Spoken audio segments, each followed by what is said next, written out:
Good morning mga kabiyahe. Andito tayo muli sa Rosie Barcos Alvarez, Talon 5, Las Piñas City. Meron tayong i-review na bagong scooter ni Rosie.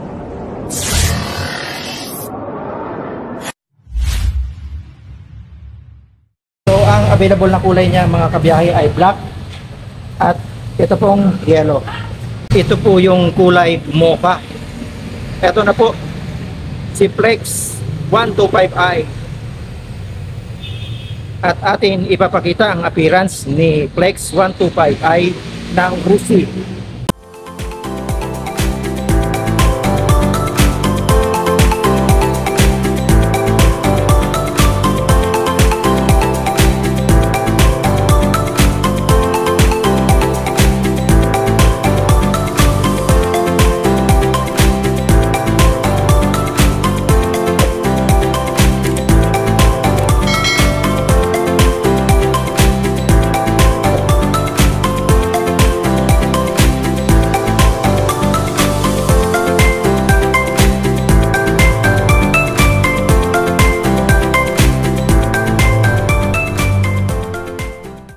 Ito na nga si Flex 125i na napakaangas at naka full LED na po yan pagdating sa headlight at maging ang kanya mga turn signal mga kabiyahe ay naka full LED na rin at meron din po yan day running light. Kung mapapansin niyo mga kabiyahe, si Rosie ay talaga namang nagle-level up na dahil hindi na rin po siya nagpapahuli sa karamihan. Ito naman ang kanyang side fairings na ibang-iba na rin at ito naman yung kanyang day running light. Ayan.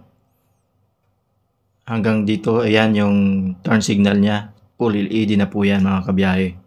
Ang kanyang suspension sa unahan, naka-telescopic fork at may naka-emboss na Rosie. Ayan. Pagdating naman sa kanyang brake, gumagamit po siya ng disc brake at naka-dual piston caliper po yan. At sa likuran naman ay gumagamit siya na mechanical drum brake at naka-single absorber shock po siya mga kabiyahe. At heto naman ang kanyang kick start. Pagdating naman sa kanyang panggilid, may naka-emboss na letter R, which is ito yung Rosie. Kung mapapansin niyo mga kabiyahe, napaka-premium ng mugs ni Rosie na ginamit dito kay Flex 125i. Sad to say lang kasi ito po ay naka-tube type pa rin. Pero goods pa rin po dahil pwede po natin siyang i-convert bilang tubeless dahil ito nga po ay naka-premium mugs si Rosie. Ito po mga kabiyahe ang design ng mugs ni Flex 125i ni Rosie na napakaangas. Premium na premium talaga. At ito naman ang kanyang fairing sa may bandang baba at covered na covered yung kanyang engine. Ayan o. Dito rin sa may bandang likuran may naka-attach din na tire hugger para na rin po sa protection ng ating mga engine para hindi po napuputikan. Ito naman ang kanyang front fender na napakakintab at may sticker na letter R. Ayan at naka-extend yan hanggang dito sa may bandang likuran. At dito sa likuran napakalinis ng kanyang taillight. Ayan naka-built-in na din sa kanyang taillight yung mga ating turn signal. At napakagandang tingnan. At ito nga pong fender niya sa likuran ay parang naka-extend pa. So parang pwede ito putulin kung ayaw nyo masyado mahaba dahil may mga groove po yan. Ito naman ang kanyang tambucho na talagang covered ng heat guard. Ayan, hard plastic po yan mga kabiyahe. Wala na tayong worries pagdating sa mga paso dahil napakalapad ng kanyang heat guard na ikinabit ni Rosie. At kung mapapansin niyo ang pinakatambucho niya ay talaga ng premium na din ang ikinabit. Ito naman ang kanyang footboard at kung mapapansin niyo mga kabiyahe may mga bend po siya para labasan ng hangin galing po sa engine. At ito pong yung kanyang fairings dito sa sides ay may mga matutulis na mga edges. At ito naman ang kanyang decals na may kulay yellow na 125 at yung Flex na kulay white. At may pink na nakaline. At hanggang dito yan sa may dulo. At ito naman ang kanyang grab bar na may parang Batman style. Napaka-stylish na rin ito mga kabiyahe. Dito sa may bandang ibaba ng fairings niya mga kabiyahe ay naka-black finish po yan at may pagka-carbon skin po yan. Ito naman ang footpeg ng ating mga OBR na napaka-premium din at malinis ang pagkakagawa. Ito naman ang kanyang side stand at sad to say na hindi pa siya naka-equip ng side stand kill switch. At heto rin ang center stand. Ang sukat ng gulong nito mga kabiyahe sa likuran ay 90-90 by 14. Dito naman sa unahan ay 70 by 90 by 14. Dito sa right side ng handle grip natin, dito makikita ang kagaya ng electric starter, yung on and off ng headlight at yung kill switch ng engine. At ito rin naman yung kanyang throttle na napakalambot at yung kanyang brake lever.